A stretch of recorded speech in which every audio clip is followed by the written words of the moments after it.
Hi everyone, it's Mr. Johnson here on a wet Friday afternoon. Welcome to video 3 of my series.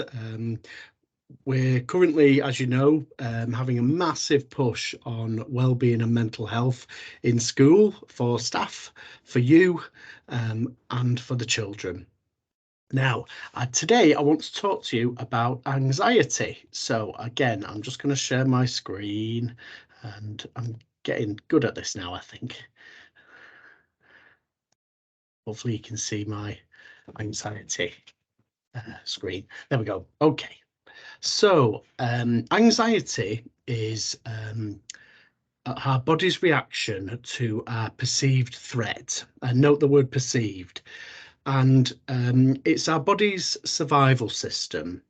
So what happens is our body has this reaction, and it's quite a notable reaction, because our body is telling our brain to stand up and to pay attention, because there's something happening that could be a threat to us. So imagine watching a horror movie. We've all done it, where you can't help but look, and you're curled up behind the blanket, and you might experience some of these feelings that are on the screen now, and that's our body telling us that there's a potential threat, that our survival system. Okay, and it's all perfectly normal.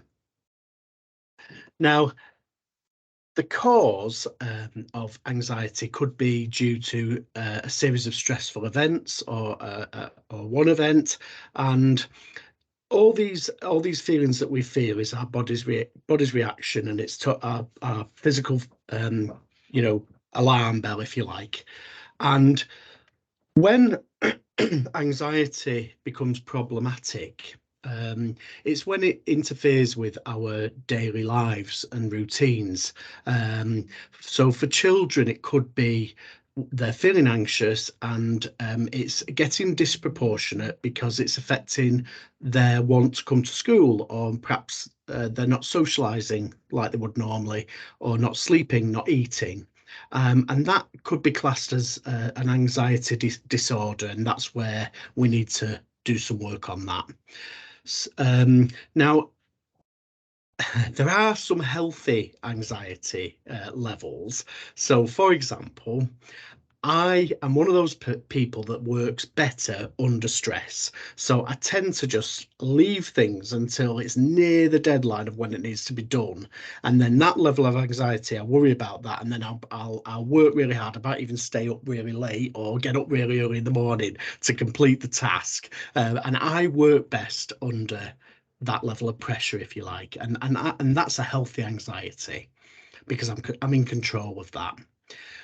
If you are a person that prefers to get things done a week in advance, leaving it to the last minute would really stress you out, and that's really not a healthy anxiety. But you're still in control of it, because you're putting in those measures to ensure you don't get to that point. It's a little bit like when we say the word depression. People freely say, "I'm depressed," but it could be that they're not really depressed, they're just in a low mood. And it's important that we work out, if someone says they're anxious, are they really anxious? What do they mean by that? My anxiety is going to be different to yours, and I would explain my anxiety in a different way to you. So it's very important that we check it out before we react to somebody saying that they've got anxiety. I hope that makes sense. In school, anxiety could come across as disruptive with the children. So it's, we as professionals in school, we understand that a child's behaviour is their way often of telling us something.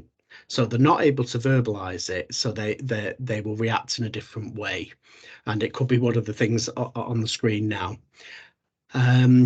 Now, what we do in school is we explore this, so the behaviours, or a change in routine, or a concern raised by parents, and then we would explore this. And the first point is, what is their go-to response? So when the child is anxious, What's their containment like? And what is their go-to response? And I'll give you a classic example that we come across and we deal with. We sometimes have children that repeatedly ask to go to the toilet. Now, we don't think they're just, wanting to skive out lessons, for example, or they're using it as an avoidance because they find the work difficult. It could be that.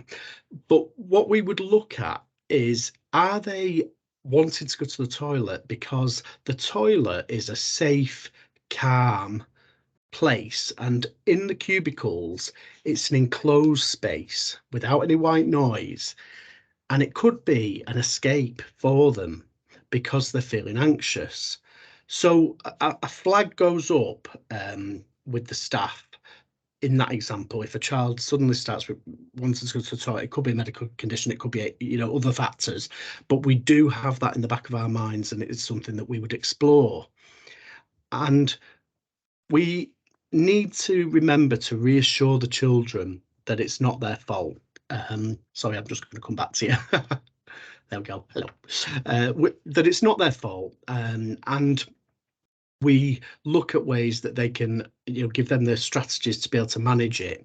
And sometimes they need external support, and we do refer out to group counselling. We have a counsellor that comes into school when we refer, and we also access the skills of the staff in school who have recently been trained in this field. So I just wanted to sort of explain anxiety to you a little bit. Maybe you've learned something from my video, and do be aware and do remember that the referral forms are on our website, or just come and talk to me when I'm litter picking, or one of the team in the morning or in the afternoon when we're outside, we're attractive high-vis vests. So I'll leave that with you. So I hope you enjoyed that, and speak soon. Bye.